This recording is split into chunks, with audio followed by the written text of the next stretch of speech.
আসসালামু আলাইকুম প্রিয় ভাই ও বোনেরা, আপনারা সবাই কেমন আছেন? আশা করি আল্লাহর অশেষ রহমতে সবাই ভালোই আছেন।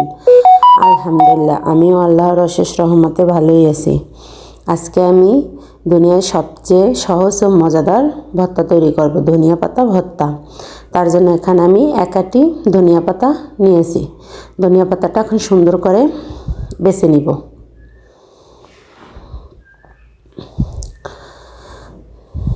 যে সকল ভাই বোনরা আমার ভিডিওটি দেখেন এবং লাইক, সাবস্ক্রাইব, কমেন্ট করেন, তাদেরকে অন্তরের অন্তঃস্থল থেকে অসংখ্য অসংখ্য ধন্যবাদ ও অনেক অনেক দোয়া। অনেক ভাই বোনরা আছেন ভিডিওটি দেখেন কিন্তু একটা লাইক দিতে ভুলে যান। প্লিজ একটা লাইক দিয়ে ভিডিওটি কন্টিনিউ করবেন। আপনার একটা লাইক আমার জন্য অনেক মূল্যবান। তারপর দেখুন, আমি ধনিয়া পাতাটি ভালো করে বেছে একটু ছোট ছোট করে কেটে নিয়েছি। এতে কি হবে, আমার বাটতে সুবিধা হবে তার জন্য। তারপর এখানে আমি নিয়েছি কাঁচামরিচ, পেঁয়াজ, রসুন। এখন একটা ফ্রাই প্যানে অল্প একটু তেল দিয়ে তেলটা গরম হয়ে যাওয়ার পর কাঁচামরিচগুলো ভাজতে দিয়ে দিয়েছি। কাঁচামরিচগুলো এখন ভেজে নিব।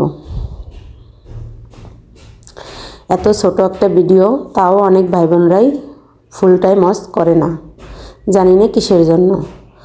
আমি তো আপনাদের বড় বড় ভিডিও দেখি, দয়া করে একটু ফুল টাইম ওয়াচ করে দিবেন। তারপর দেখুন, কাঁচামরিচগুলো পুরোটা ভেজে ফেলেছি, এখন নামিয়ে নিয়েছি। তারপরে পেঁয়াজ আর রসুন একবারে ভেজে নিব। পেঁয়াজ আর রসুনটা আমি বেশি ভাজবো না, অল্প একটু ভাজবো, কাঁচা ঘ্রাণটা চলে যাওয়া পর্যন্ত ভেজে নিব। একটু নরম হয়ে গেলেই নামিয়ে নেব। দেখুন, আমার পেঁয়াজ রসুনটাও ভাজা হয়ে গিয়েছে। এখন আমি তেলটা ঝরিয়ে নামিয়ে নেব।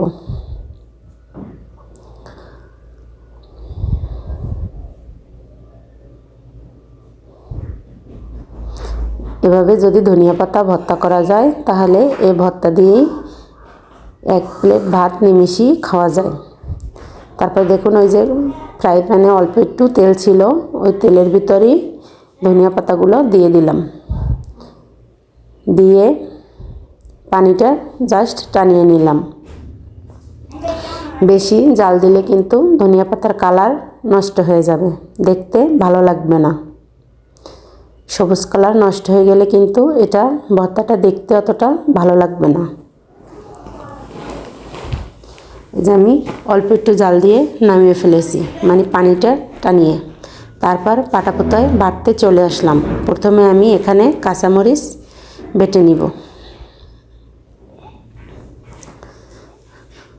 কাঁচামরিচটা বাটা হয়ে গেলে এখানে আমি পেঁয়াজ আর রসুন এগুলোও বেটে নেব। আমার ভিডিওটি যদি কোনো নতুন বন্ধুদের কাছে ভালো লেগে থাকে, তাহলে চাইলেই আমার চ্যানেলটি সাবস্ক্রাইব করে পাশে থাকা অল বাটনটি বাজিয়ে রেখে দিতে পারেন। আমি কোনো ভিডিও ছাড়ার সঙ্গে সঙ্গে আপনাদের কাছে নোটিফিকেশন চলে যাবে। আপনারা আপনাদের সময় সুযোগ মতন দেখে নিতে পারবেন। তারপর দেখুন, আমার কিন্তু একবার বাটা দেওয়া হয়ে গিয়েছে। এখন আমি একটু লবণ দিয়ে আরেকবার বেটে নিব, যাতে একটু মিহি হয়। আমার নতুন পুরাতন সকল বন্ধুদেরকে অন্তরের অন্তঃস্থল থেকে অসংখ্য অসংখ্য ধন্যবাদ ও অনেক অনেক দোয়া জানাই। তাদের জন্য সবসময় শুভকামনা। তারপর দেখুন, আমার বাটা হয়ে গিয়েছে। এখন আমি ধনিয়া পাতাগুলো বেটে নিব। ধনিয়া পাতাগুলো কেটে দেওয়ার কারণে কিন্তু বাটতে অনেক সুবিধা হচ্ছে, নয়তো বড় বড় রাখলে কিন্তু বাটতে অসুবিধা হতো। তারপর দেখুন, আমি আবার সব কিছু মিক্স করে আরেকটা বাটা দিয়ে নিয়েছি। এখন আমি নামিয়ে নিয়ে দেখাই দিচ্ছি যেটা কীরকমের দেখাচ্ছে।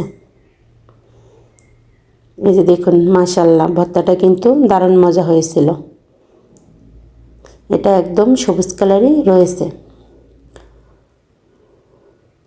আবার দেখা হবে নতুন আর একটা ভিডিও নিয়ে। ততক্ষণ সবাই সুস্থ থাকুন, ভালো থাকুন। সকলের জন্য দোয়া রেখে আল্লাহ হাফেজ।